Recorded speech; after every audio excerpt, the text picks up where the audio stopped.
And the wolf was so hungry that he slit open the princess. She moved around the puppets she'd made for us when I was 6.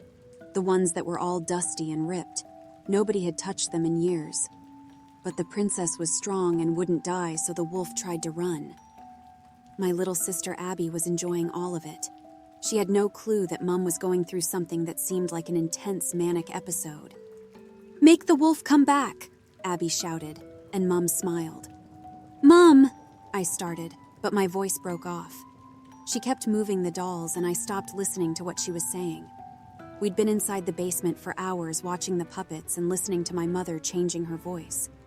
Somehow I couldn't move, and I didn't dare to. Behind the self-made puppet theater, my mother had a large kitchen knife. I thought of ways to trick her or overpower her, but it simultaneously pained me too much to see her this way. So I sat there frozen, watching her slowly lose her mind. Mom and I had built the stage for the puppet show when I was little with the help of my grandpa. We used wood that Grandpa cut into fitting pieces, and then Mom and I painted them. We even added a curtain with parts of an old red dress my mom owned. The puppet show became my biggest obsession. We'd spend every weekend creating new puppets and decorations. It was all self-made. We didn't buy a single one. For their hair, we used strains from old dolls or cut strips of cloth. Mom made all their dresses herself with her sewing machine. When I look back at my childhood, those are some of my sweetest memories. But as I got older, we stopped using the puppet show. When my sister Abby was born many years later, puppets weren't really in fashion anymore, so the whole ensemble moved to our basement. I'd moved out of my childhood home years ago, but still regularly visit my family. Today was one of those random visits. I still had my key, so I let myself in. After closing the door shut and shouting hello, I waited for a response, but the house was eerily quiet. My mom had said she'd be home all day. "Hello! I'm home!" I shouted again, this time louder. And then I heard my sister calling me from the basement. I took off my coat and then walked down the narrow steps to the basement. Our basement was only one room, filled with boxes and a bit of old furniture. When I saw that my mother was presenting a show with our old puppet set for my sister, I couldn't help but grin. This was the last thing I was expecting to see. Abby was wearing a cute little dress and a crown and kept giggling.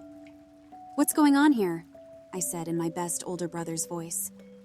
Abby was 13 years younger than me, so we always had a very playful relationship. "A puppet show," Abby answered excitedly. "I always thought she didn't like this thing," I said towards my mom, who was crouching behind the wooden box that was our puppet theater. I took a seat on the carpet next to Abby and saw that my mother was holding a jester puppet in her hand, one of the first ones we had made back then.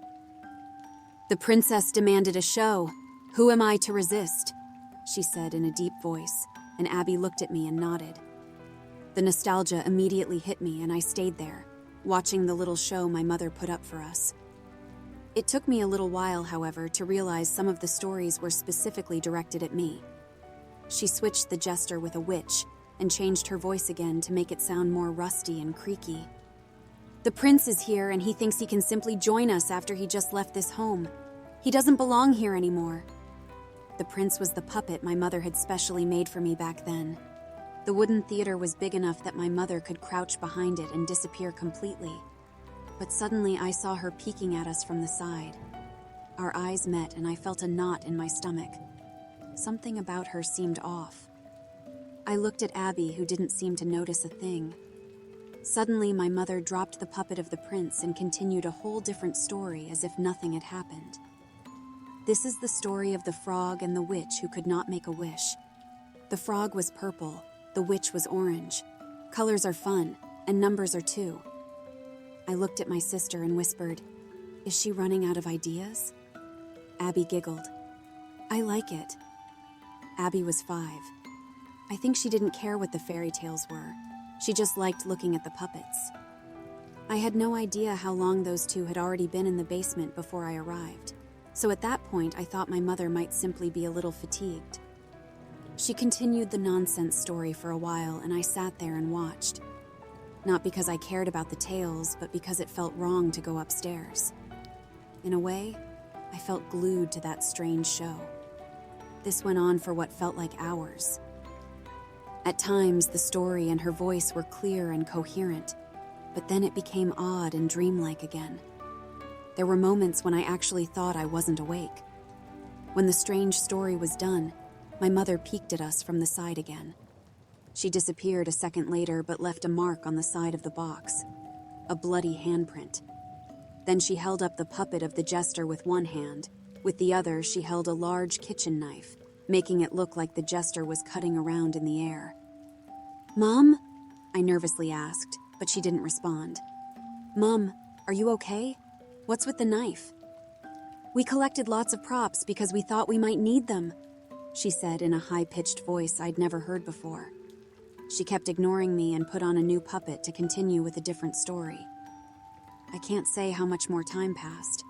I was feeling sick in my stomach while the rest of my body was in shock.